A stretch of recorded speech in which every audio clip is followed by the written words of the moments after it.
गॅसची टाकी नवऱ्याच्या डोक्यावर, पराठ्याचा भारा नवऱ्याच्या डोक्यावर, सडाचा भारा नवऱ्याच्या डोक्यावर, धिलप्याचा भारा नवऱ्याच्या डोक्यावर, बाजाराची पिशी त्याच्याच हातात, बोट तुटले तरी दिवाळीला माहेराला गेल्यावर म्हणती मेल्याच्या संसारात इतकुशी मजा नाही, त्याला फुकून दी. दळणाचा डबा त्याच्याच डोक्यावर, किती काम आहे त्याच्या पाठीमाग, तरी पण थोडंसं दुःख सहन करण्याची क्षमता नाही. किती दुःख असेल. ब्रह्मांडाचा मालक ज्याचा पुत्र आहे, वृक्षाचे पान हाले ज्याची सत्ता, राहिली हमता मग कोठे. एवढी सत्ता ज्याच्या ताब्यात तो पुत्र आहे, बाप किती अधिकारी असेल.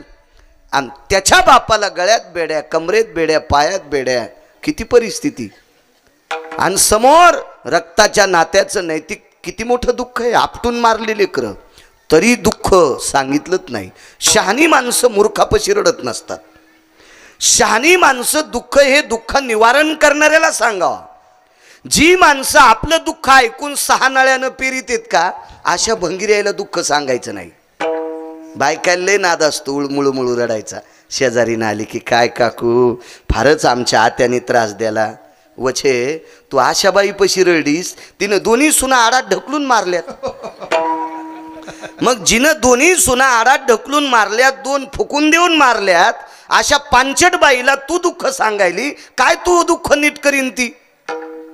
दुःख संतांना सांगितलं पाहिजे तर आपलं दुःख निवारण. देवा सांगू सुख दुःख, देव निवारील भूक, देव निवारील भूक, देव निवारील भूक. देवा सांगू सुख, देव निवारील भूक, देव निवारील भूक, देव निवारील भूक. आपली हिम्मत असेल तर देवाला दुःख सांगा, संतांना दुःख सांगा, ते निवारण करण्याची ताकद त्यांच्यात आहे. माणसाला दुःख सांगून काय होते. जगात असा एखादा माणूस आहे का, शिंदे पाटील, त्याला दुःख नाही. जगी सर्व ऐसा कोण सुखी आहे, विचारी मना तुझी शोधोनी पाये. एका सात्विक व्यक्तीचं वाक्य आहे. प्रत्येक जणाला काही ना काही दुःख आहे. मग दुःख निवारण करण्याची ताकद माणसात असती तर स्वतःचे दुःख माणसाने दूर केले असते. नाही आपल्यात ताकद. डॉक्टर मध्ये सुद्धा नाही. वैद्य वाचविती जीवा तरी कोण ध्याती देवा, त्याच्याकडे सुद्धा नाही. आबाती ताकद नाही. फक्त देव आणि संत हे आपलं.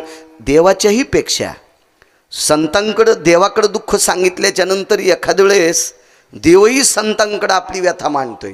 त्याचे दुःख निवारण करण्याची संतात ताकद आहे. देवाकडे सुद्धा सुख नव्हतं. संताचे सुख झाले या देवा, मनवोनी सेवा करी त्यांची. एवढे मोठे अधिकारी संत, सांगा त्यांना दुःख. वसुदेव अधिकारी होते. दुःख पचवण्याची क्षमता ज्याच्यात आहे त्याला ज्ञानी म्हणतात. असा ज्ञानी पिता असताना त्याला सोडून जगाचा बाप यशोदेकडे, नंदाकडे राहतो. यालाही नवलच म्हणावं लागेल. नवल केवडे केवडे, नकळे कान्होबाचे कुडे. पुढे सांगले, पृथ्वी जेने तृप्त केली, त्याशी यशोदा भोजन घाली. लक्षात घ्या, एका माणसाच्या पिशवीत 5 लाख रुपये येतं. महाराज, तुमच्यासारख्याला भूक लागल्यावर बस स्टँडला केळं खाता येतात का? भूक तर लागली, खाईन नाही एखादा, तिथंच सोलीन, तिथंच सालटे टाकीन. त्या सालट्याहून 2-4 लोक पडतेन, कारण त्याला ओळखीतच कोण. तुम्हाला जरी नाही ओळखीलं तर तुमच्या पोशाखाला ओळखीतील. गोपीचंद लावलेला आहे, टोपी आहे, पांढरे शुभ्र कपडे आहेत, गळ्यात तुळशीची माळ आहे. आणि शोभत काय या माणसाला बस स्टँडवर केळं खाला, काय याच्या पोटात बरम्या नांदायला, हे यायचा शब्द आहे बरं.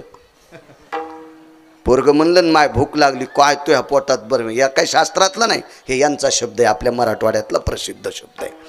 मग नाही करतायत. पण तुम्हाला किती वेळेला भाकरी द्यायची हे त्याच्या हातात आहे बरं का. एक पुरावा दुसरा सांगतो बापू. मी लहानपणी कोणाची विहीर फोडायला लागल्यावर पाहायला जात होतो. नाद आहे पहिल्यापासून शेतीचा, आणि असावा काळ्या माईचा नाद माणसाला. हो, 5 क्विंटल सोनं 5 क्विंटल चांदी असली तर चांदीच्या भाकरीन सोन्याचं पिठलं खाता येत नसते. त्याच्या बळावर दुसऱ्याच्या नाकात काड्या नाही घातल्या पाहिजे. शेतीवर प्रेम केलंच पाहिजे. जगातला किती जरी मोठा असेल तर पवित्र शेतकऱ्याच्या रक्ताच्या घामातून निर्माण झालेला मोतीच खाण्याची ताकद विश्वातल्या प्रत्येक व्यक्तीत आहे.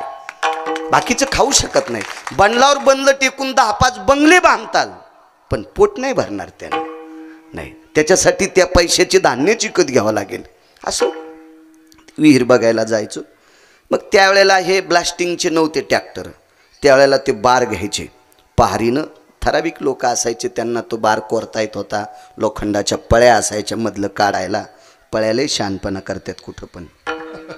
हो, काही काही माणसं पळ्याच्या अवताराचे असतात. ह्या बैठकीत तिथं घुसतेन, त्या बैठकीतला चहा पितेन, इथलं दूध पितेन आणि 7-8 बैठकीत जाऊन पेटतेन. त्या माणसाला पळी नाही तर चाटू म्हणायचं, विठाला विठाला विठाला. आणि त्याच्यामध्ये ती दारू टाकायची, ती बत्ती लावायची. दारू म्हणजे ही नाही बरं का, त्याला कोळशे लागतात लोखंडीच्या झाडाचे. कळणार नाही जिनच्या पॅन्टीवाल्याला लोखंडीचं झाड कोणतं असतंय, ते आराटीचं असते. हे फक्त जुन्या बापदाद्यालाच माहिती आहे. म्हणून ज्याला हे कळतंय त्या म्हाताऱ्याला सांभाळा. हजारो सप्ते केल्याचं पुण्य तरुणांना प्राप्त होईल. विठाला विठाला शेवटी वाळू टाकत असतात नदीची. मग ते बार ठासायचा, त्याला बाजूला काळ्या मातीचं आळं करायचं, ती बत्ती भिजू नये. त्याला वरी डोळ्या असायच्या आणि मग तो माणूस पेटवायचा आणि तो सरसर वर यायचा. कितीतरी मेले पण शिंदे काका मेले पण, याच्यात लोक बऱ्यापैकी पोटासाठी काम करणारी माणसं मेली कितीतरी. पण त्याच्यामधून मोठमोठाली दगडं निघायची. पृथ्वी जेने तृप्त केली शिंदे सर. तो टोळ निघायचा दत्ताबाबा. तो टोळ फोडण्याच्या नंतर त्याच्यात बेंडूक निघायचा. आहे का पुरावा? पाषाणाचे पोटी बैसला दरदूर. क्या बात आहे. पाषाणाचे पोटी बैसला दरदूर. पाषाणाचे पोटी बैसला दरदूर. पाषाणाचे पोटी बैसला दरदूर. दयामुखी तारा कोण घाली तया मुखी तारा कोण घाली. कारे नाठवीची कृपाळू देवाची. कारे नाठवीची कृपाळू देवाची. दयामुखी तारा कोण घाली. दयामुखी कारे नाठवीची कृपाळू देवासी. कृपाळू देवासी. काय मालकाचा गोडपुरा आहे. पाषाणाचे पोटी बैसला दरदरू तयामुखी चारा. ही पंढरपुरातल्या मालकाची ताकद आहे. किती खोल येतो दगड भले मामा, किती खोल आहे, किती खोल येतो. मग एवढ्या मोठ्या 100, 70, 80 फूट खोल असणाऱ्या पाषाणाच्या दगडात छिद्र नाही त्या दगडाला, अछिद्र दगड आहे. आणि त्याच्यामध्ये जगाचा मालक त्याला चारा घालतोय. पृथ्वीला तृप्त करण्याची ताकद. याच्या पलीकडे सांगतो, तुमच्यापैकी बऱ्यापैकी बागायती आहेत, धरणापासून बऱ्यापैकी तुम्ही मोठी माणसं आहेत. आमच्यापेक्षा तरी 30-35 वर्ष मोठे आहेत. आता काय नाही, आमच्याकडे बैल पण खाली तोंड लाईत नाहीत, सारे कुचलच असतील. तुमचा काय मोठा वाडा पोकळ वसा वारा जाई बसा बसा. मोठी माणसं आहेत तुम्ही. म्हणजे तुमचा विरोध करतो असं नाही, काय ताण नाही. किती मोठे व्हा. आमच्याकडच्या पोरी तुमच्याकडे देऊ संपत्त्या आमच्याच पोरीच्या ताब्यात येणार आहेत. विठाला विठाला विठाला. माणसानं दुसऱ्याच्या संपत्तीला पाहिल्यावर जळलं नाही पाहिजे. त्या संपत्तीवर आपलं वर्चस्व कसं होईल असं डोकं लावलं पाहिजे. विठाला विठाला विठाला. मोठी माणसं बागायती माणसं आहेत तुम्ही, चांगली माणसं आहेत. पण तुमच्या बागायताला 15 दिवस जर पाणी नाही दिलं तर ते बागायत वाळून जाते. पण जमिनीपासून 200 फूट डोंगरावर चैत्र महिन्यात सुद्धा बोरीला पाली फुटती. फुटती तरुवार उष्ण काळ मासी. फुटती तरुवार उष्ण काळ मासी. फुटती तरुवार उष्ण काळ मासी. फुटती तरुवार उष्ण काळ मासी. दयाची जीवना कोण घाली. दयाची जीवना कोण घाली. अरे नाथवी कृपाळू देवासी अरे नाथवीसी कृपाळू देवासी तयारी जीवना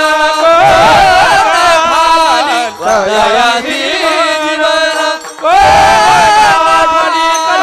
नाथवीसी कृपाळू देवा नाथवीसी कृपाळू देवा हा उष्ण काळ मासी फुटती तरुवर किंवा फुटती तरुवर उष्ण काळ मासी जीवन कोण घाली 200 फूट डोंगर गेलंय कोणी झारी घेऊन आबा नाही गेलं ही ताकद कोणाची आहे ही पंढरपुरातल्या मालकाची एक दुसरा पुरावा सांगतो काष्टा भययनि व्याप्त सुधे पाषाण भययनि सकल स्थिता वायुर सुवेग सकल स्थितम धरणिर्गर्भा जायन्ते पुनित फलायन जठरानलो तृप्तावस भय जायन्ते जगदानंदम कंदपतयम पुरत भयायनि सकल सुधा पुरत भयायनि सकल सुधा पुरत भयायनि सकल सुधा नैवम गिरगावकर लिखितम मी नाही लिहिलं आणि मी लिहिलेलं पपेची माय ऐकायची नाही तुम्ही कसं ऐकता पपेची माय म्हणजे माझी मंडळी ती ऐकायची नाही तुम्ही कसं मान्य करता आकाशात एक पक्षी आहे तो पक्षी 7.5 महिने खाली उतरत नाही 7.5 महिने खाली उतरत नाही कसा जगत असेल तो आकाशात असा एक पक्षी आहे तो खालचं पाणी पित नाही चातकायत निर्भरयो प्रपटले शित्यांबरायाम नैवाम धरणी गर्भास्पर्शयम जलम ओखदब जायते ओखद म्हणजे औषधापुरतं पण खालचं पाणी पित नाही दत्ता बाबा ते काय ताकद असेल हो त्याची कोणाची कृपा आहे त्याची कृपा आहे त्याची कृपा आहे धरणी गर्भात काही जीव आहेत काही पाषाणात जीव आहेत काही आकाशात जीव आहेत असे काही जीव आहेत या सगळ्यांना जीव घालायची ताकद ज्याच्यात आहे आणि तो यशोदेच्या हाताने जेवायला लागलाय त्याशी यशोदा भोजन घाली याला सुद्धा नवलच म्हणता येईल विश्वव्यापक कमलापती त्याशी गवळणी कडिये घेती हे मंडप उभा करण्यासाठी याला खांब दिलेत लोखंडाचे असतील लाकडाचे असतील हे सगळे लोखंडाचे आहेत याच्यातले 2-4 काड्या हे खाली पडत आहे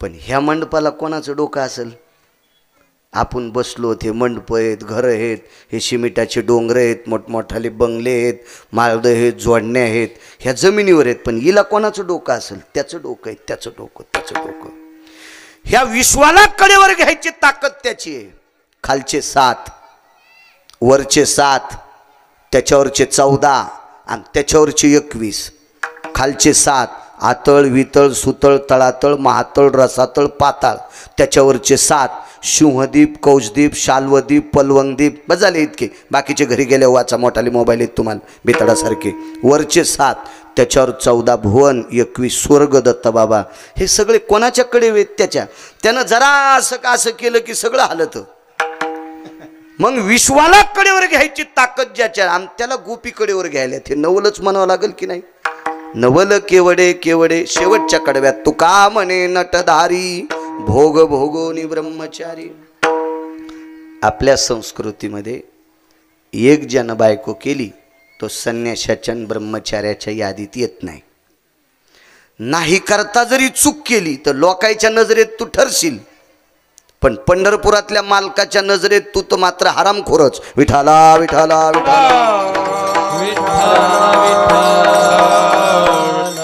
कारण बाकीच्या सगळ्या पेपरात कॉफ्या चालत्यान ओळख असल्यावर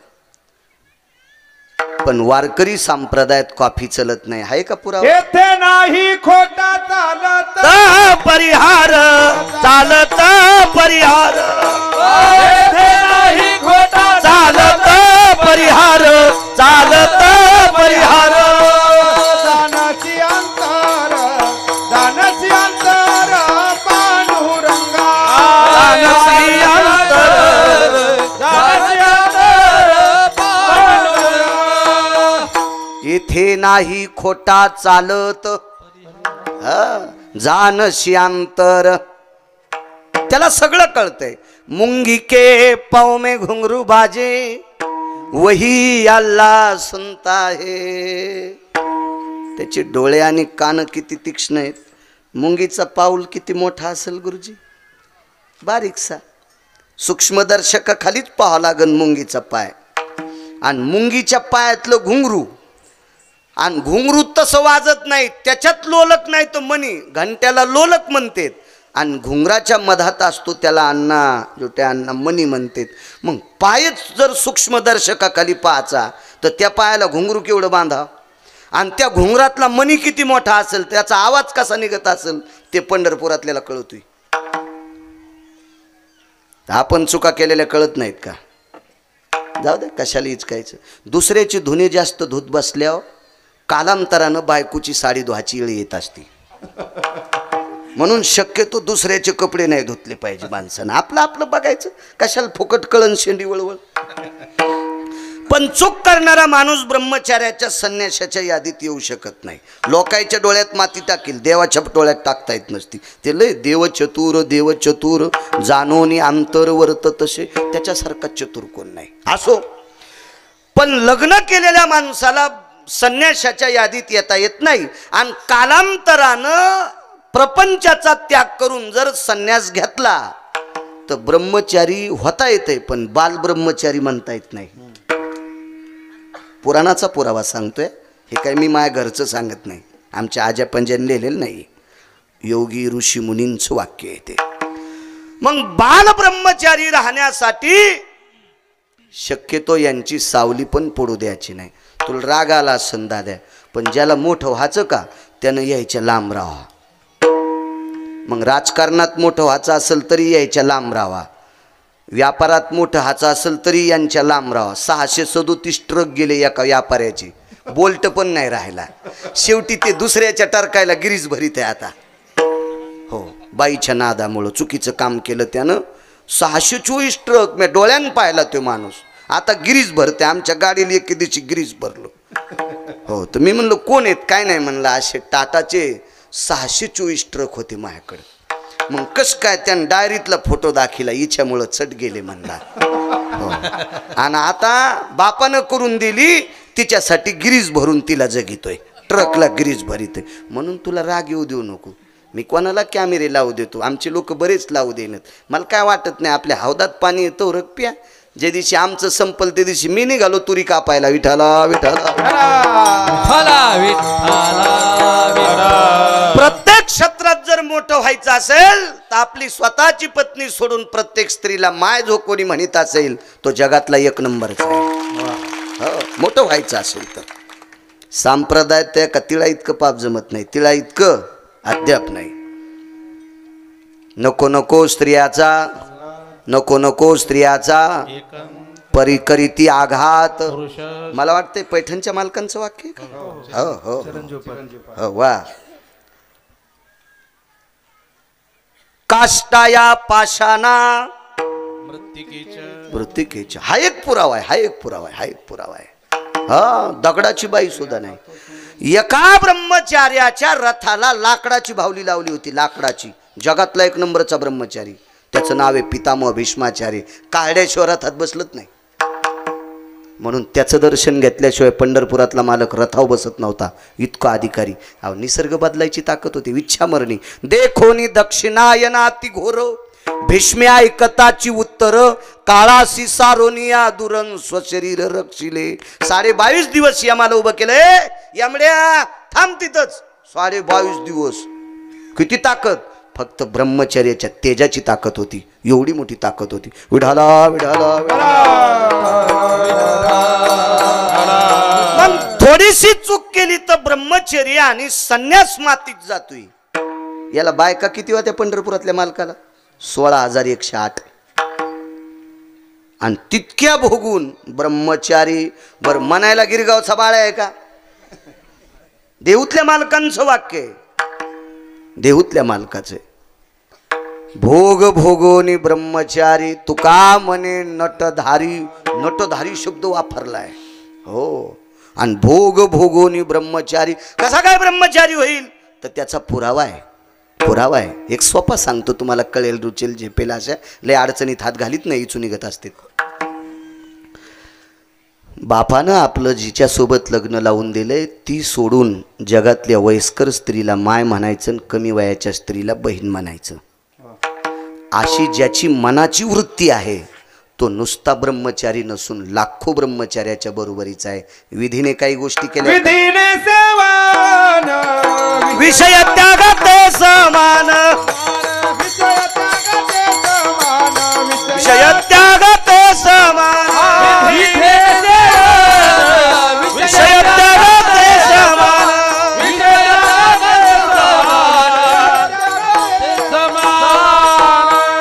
वा. विधीने सेवन विषय त्यागाते समान. मालकानं दिलेल्या चौकटीत केलेला प्रपंच ब्रह्मचार्यापेक्षा काहीतरी व्याप्तीत. बघा ना 16,108. हा साधा सोपा सरळ अभंगाचा अर्थ. झालं कीर्तन. विठाला विठाला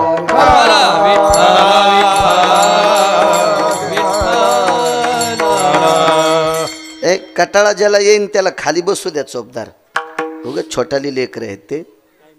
हो नाही असू द्या. कटाळा येतो ऊन थोडंसं तापलेलं आहे ते पॅन्टीवाल्या करते. विठाला विठाला विठाला.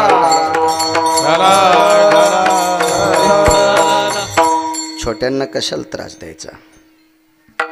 येतो या भंगावर.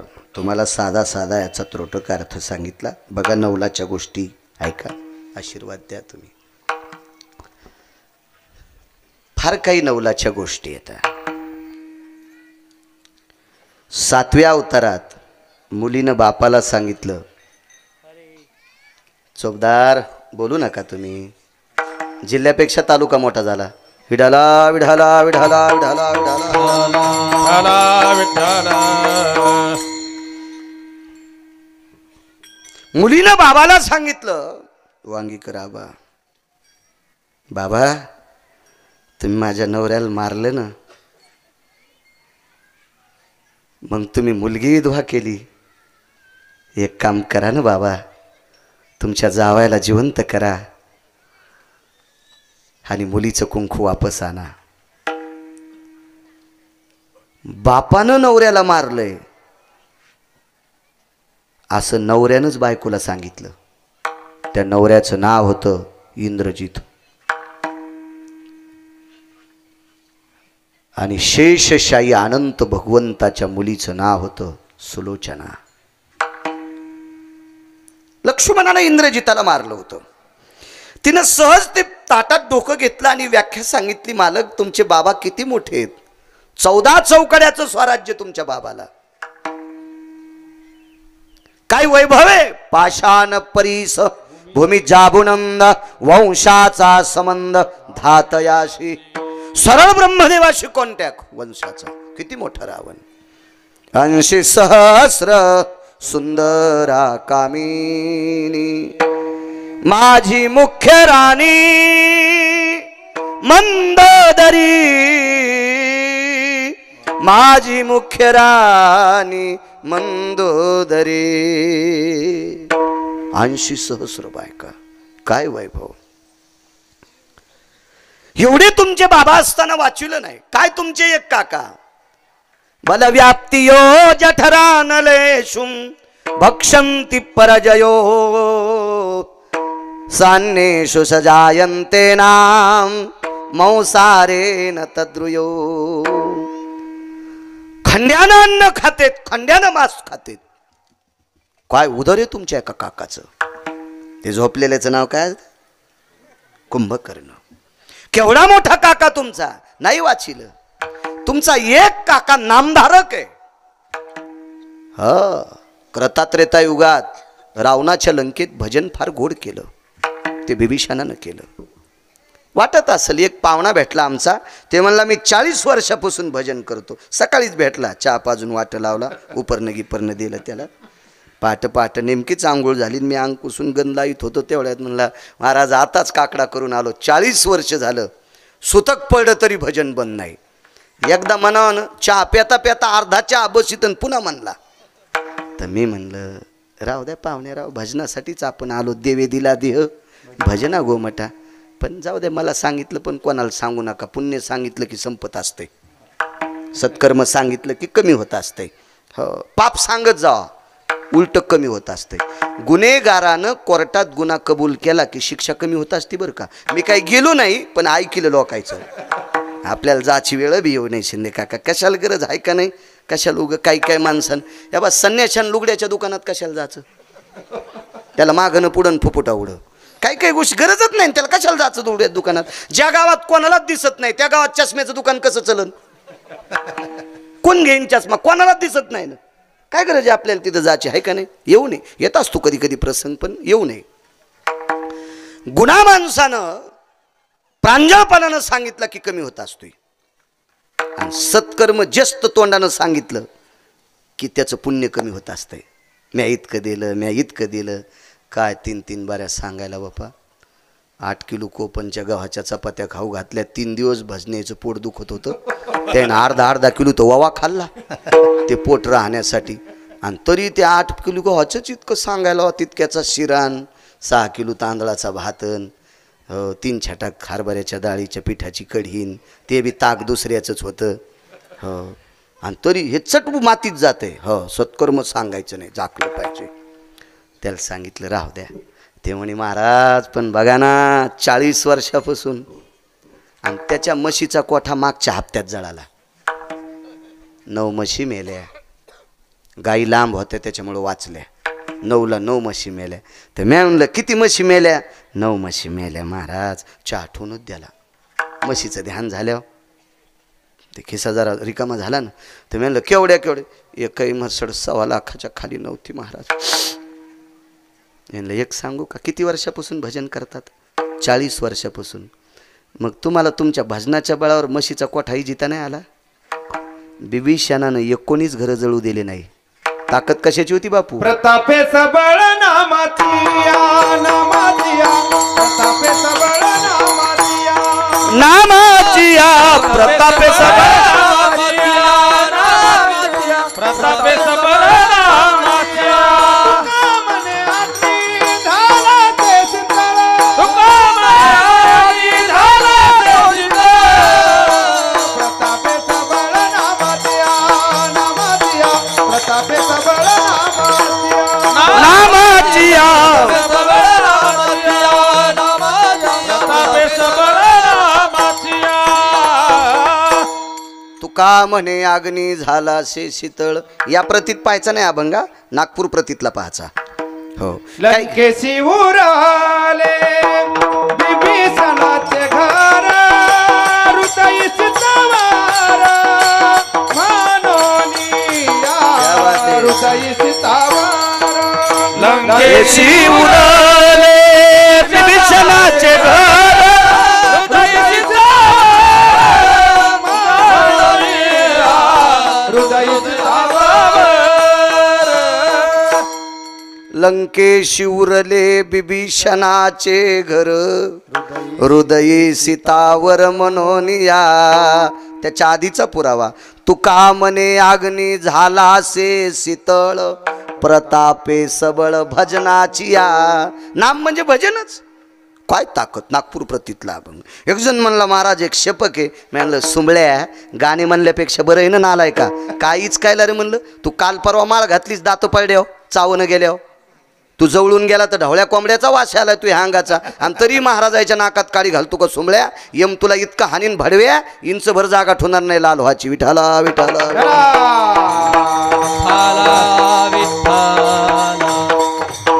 वक्ते बाबा पुरावा सांगत होते. हा वक्ते बाबा सांगायचे. भजनाच्या ताकदीनं महाल जळू द्याला नाही महाराज. एक शपक पण पुरावा सांगतो.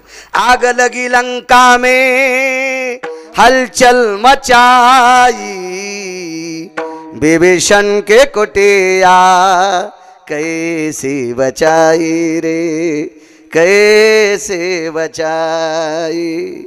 एकट्या विभीषणाचं घर महाराज जगातला 1 नंबरचा वारकरी जाळू शकत नाही. जगातला 1 नंबरचा वारकरी. मी नाही सांगत, पैठणचे मालक म्हणतात. येऊनी जन्मला मरकट. आता ऐका, तो वैष्णवा माझी आती श्रेष्ठ, हनुमंत म्हणावया कनिष्ठ, ऐसा पापिष्ट कोण आहे. माझ्या भाषेत सांगतो, ऐसा भडवा कोण आहे. मारुती रायाला वाईट म्हणण्याची कोणात ताकद आहे? आणि अशा निष्ठावंत व्यक्तीनं घर जाळलं तरी जळालं नाही. बाई सांगते, निष्ठावंत नामधारक तुमचे काका तरी तुम्हाला वाचिलं नाही. माझ्या बापान मरू दिलं नसतं. ते म्हणलं तू ह्यात बापान फुकलंय. मग लक्ष्मणजीला कळालं मी मारलंय. बाप कसं म्हणते, लक्षात आलं मी शेष आहे आणि ही माझी मुलगी आहे, जावाई माझा. मग प्रभू रामचंद्राकडे बघितलं, दादा काय लखन, उठावं लागतंय. नवल सांगते नवल. प्रभू रामचंद्रानं सांगितलं, लखन काय गरज आहे रावणाचं पोरग उठविण्यात? नाही म्हणे, ते पोरग जरी रावणाचं असेल तरी आपला जावाई आहे. आणि दुसरी गोष्ट, आपल्या बाईच्या कपाळावरचं कुंकू पुसलं मी. कदकद अंतकरण गहिवरून आलं. लखन मोठा अपराध केलास बापा, पण उठितो मी. हे बारीक बारीक वानरायला कळाल्यावर मारुती राहायला सांगितलं. अरे म्हणले, ते आता लोक विरोधात होते पण रात्री ते एकूण एकाला भेटलेत बरं का. राजकारणात असं असतं बरं का. हो बापा, राजकारण ऐक नाही आबा, मोठं राजकारण असतं. आखरीची रात्र वैऱ्याची असते. कोणीकडे सुटकेशी जाते आणि कोणीकडे डबके जाते. आणि काय बदल होईन काय, बापरे बापरे बापरे. पण ते वानर होते, ते गठुडे घेणार नव्हते. इमानदार मतदान केलं फक्त वानरांनी. माणसा इतकी बेमान जात जन्माला याची राहिली. विठाला विठाला मारुतीरायन सांगितलं, अरे ते एकूण एकाला मिळाले. हो म्हणे मिळाले ते एकूण एकाला. वैकुंठवासी माधव महाराज, आजची पुण्यतिथी आहे का म्हणून मी गजर केलता. वैकुंठवासी माधव महाराज मगर सुरजखेडकर महाराष्ट्रातली पुराणातली एक नंबरची बादशाह. तितकं पुराण कोणाला पाठ नव्हतं. अद्याप नाही. माधव महाराजांची संगती एका निष्ठावंत वारकऱ्याला लाभली. वैकुंठवासी नामनिष्ठ नामदेव महाराज पठाडे हे त्यांच्या तालमीतलं रत्न होतं. फार मोठी ताकद, अधिकारी होते. आणि त्याच्यानंतर पुराण सांगितलं धर्मभास्कर वक्ते बाबांनी. नाना प्रकारचे निर्वाळे द्यायचे. अधिकारी लोक होऊन गेले महाराष्ट्राला ही दोन माणसं. विठाला विठाला विठाला काय गोड काल आहे. एका नामनिष्ठाच्या, एका पवित्र महाराष्ट्राच्या मातीमध्ये वारकरी संप्रदायातले आधार्यू आपल्या मराठवाड्याला लाभलेले वैकुंठवासी सद्गुरू गुरुवर्य माधव महाराज मगर, त्यांच्या पुण्यतिथीचा आजचा दिवस आहे. आणि आजच्या पर्वणीवर आजचा काला आहे.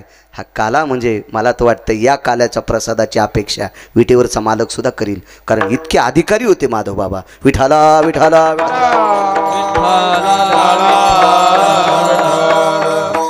मालक सांगायचे, त्यांच्या मुखारविंदातून गोड वाक्य पडायचं. ते म्हणायचे, मारुती रायने विचारलं, प्रभू इंद्रजित जर तुमचा जावाई येतं मग रावण कोण आहे? म्हणले विवाही. मग रावण तुमचा विवाही येतं मग रावणाची सीता कोण झाली? प्रभू रामचंद्र म्हणले येईन. मग विवाहाने येईन इल पळून न्यावा का? मी नाही म्हणता. हे शोभतंय का तुम्हाला? भगवान म्हणले, हनुमंता जाऊ दे, वादात काय बोलत नाही माणूस, भांडणात काही बोलत आहे, दुष्काळात काही बी खाते का नाही, आंबाड्या घुगऱ्या आणि थोडंसं एकूण एकाच्या बाचाबाचीत झाला असन रागावायतागात. पण इंद्रजित आमचा जावाई आमच्या पोरीच्या कुंखासाठी उठवायचा आहे. पण ते मारुती आहेत.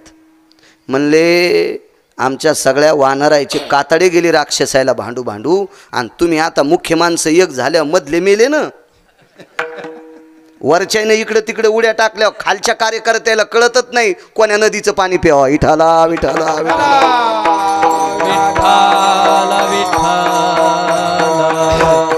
विचारलं प्रभू कसं आहे? पण ते मारुती आहेत. लागलीच उड्डाण केलं. महर्षीच्या आश्रमातून एक पान आणलं, त्याच्यावरला श्लोक पुढे टाकला. बघा, प्रभू रामचंद्रान मान खाली घातली आणि लक्ष्मणाला सांगितलं, पोरीचं कुंकू वापस आणता येत नाही. बाईनं सांगितलं, मालक दादा बाबा काका, काका म्हणजे रामचंद्र, बाबा म्हणजे लखनलालजी. ठीक आहे, तुम्ही जरी नाही माझ्या मालकाला उठिलं तर मी कुंखासोबत जाईल. मग बाई सती गेली बाई, पण कुंकू नाही हलू दिलं. चला मला सांगायचं एक, जगाच्या मालकाला स्वतःच्या पोरीचं कुंकू वापस आणता आलं नाही, म्हणजे जावाई उठीता आलं नाही. म्हणजे बंधन कोणाचं होतं? बोलीला वाल्मिक ऐका नवल. आणि पुढच्या अवतारात एका बाईनं ठराविक दिवसापुरत्या भाकरी खाऊ घातल्या. ती बाई महर्षी सांदीपनींची पत्नी होती. आणि त्या बाईचं पोरग समुद्रावर आंघोळीला गेलं आणि बुडालं. आणि प्रभू भगवान कृष्ण परमात्मा म्हणले, आता माझं शिक्षण झालं, गुरुजीचं दर्शन घेतलं आणि निघता निघता गुरुमातेचं दर्शन घेतलं, पायावर साष्टांग दंडवत केला. आईसाहेब येतो, डोळ्यात पाणी पाहिलं. म्हणलं काय झालं रडायला? काय नाही, तू होता तोपर्यंत पोराचं ध्यान होत नव्हतं रे, पण तू चालल्यावर पोरग दिसणारे, काय करावं? मृतपुत्र जीवविला. दृष्टांत संपला. जावायला उठिलं नाही, पोरीचं कुंकू शाबीत ठेवायची ताकद नाही, आणि गुरुचा पुत्र उठिला, यालाच म्हणतात नवल केवाडे केवाडे, नवल केवाडे केवळे.